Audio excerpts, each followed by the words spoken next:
How's it going, Rackle viewers? Gaddy right back into it with another dealer's choice, and it should come as no surprise on a twofold thing here. Number one, Kid Colt won again. Secondly, we are still doing Red Dead Revolver guns. This time the winning request was the Pacificador. I think I slightly pronounced that right. I honestly don't know. It's not my native tongue. We're doing that from Red Dead Revolver. And thankfully it's actually pretty easy to do. Thank God it's pretty easy to do. Sadly, it did knock off about 6 gold from my account, so I'm not 65 anymore. Now, before we actually break down the gun, fair warning, currently, engravings are bugged to high hell. As in, this is going to have engravings on it right out of the gate it should not have. Regretfully, I have no way to fix that, just a heads up. So without further ado, let's break it down, shall we? Yeah, all that silver there? Yeah, ignore that. That doesn't actually exist. But start off with the components. For the grip, as usual, I recommend the ironwood grip. Ebony comes off as a little too blue for this, even though it is a darker grip, and I actually would have appreciated it. And pearl just doesn't work. I mean, yeah, just look at the difference in texture here. Yeah, I want the ironwood. Ironwood works. For the barrel, if we're staying true to the gun, we're going to want a short barrel. Rifling does nothing cosmetically, so you have no reason not to have it on there. Iron sights, honestly, the cosmetic difference is so negligible, no one's going to cry if you throw on the improved. Now on to the most important part, the styles, and more so, the metals. Barrel, cylinder, frame, and hammer, all blackened or blued steel. Depends on how you want to go. Trigger guard and trigger are going to be brass. Now on to the fun part that I tested today and wasted money on. Engravings. Hooray. The inlay metals are going to be blackened. Fun fact, this thing actually does have engravings on it. In fact, here, let's throw up this picture and zoom in right there on the frame. You see that right there? Those are engravings. I'll be freaking dipped. I'm actually kind of shocked that I was able to spot that at a glance. As for which kind of engravings, honestly, the Baroque or the Art Nouveau. Nouveau? I don't know how to pronounce things.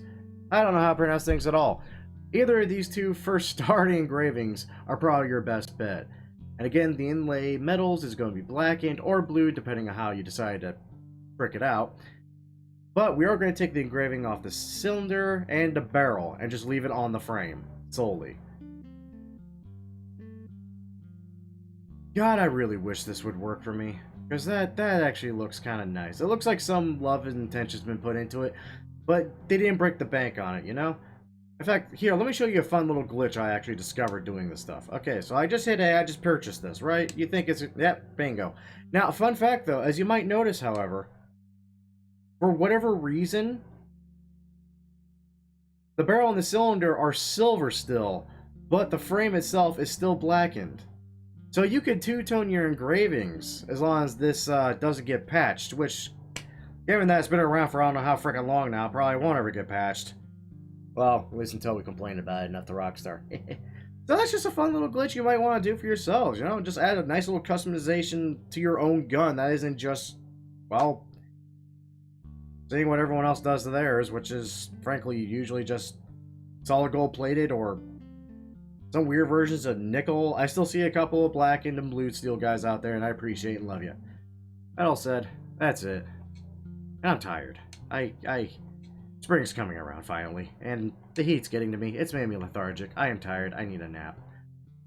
I'll say it once again, that's it. As usual, though, I hope you all enjoyed. If you all did enjoy, a great way of showing that support, as always, is by liking the video, subscribe to the channel, ignoring the fact my controller just disconnected,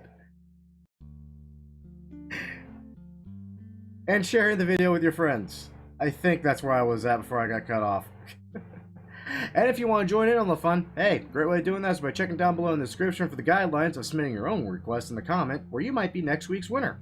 Failing that, there's a link to our Discord where we currently will still have a nice little contest between the Rackle viewers going where they're all posting their own outfits made in basically anything.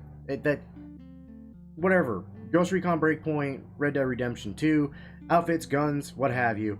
posting them up on the Discord, and everybody is voting on them for the best top 5, which will make it into Wednesday's video. And that's going on until tomorrow. Not sure when tomorrow, I'm still deciding on a cutoff time. Anyway, that's all my rambling and all my self-promotional plug here stuff. So again, thank y'all for watching, and as usual, cheers to those that love us, the losers that lost us, and as always, the lucky sons of bitches that get to meet us.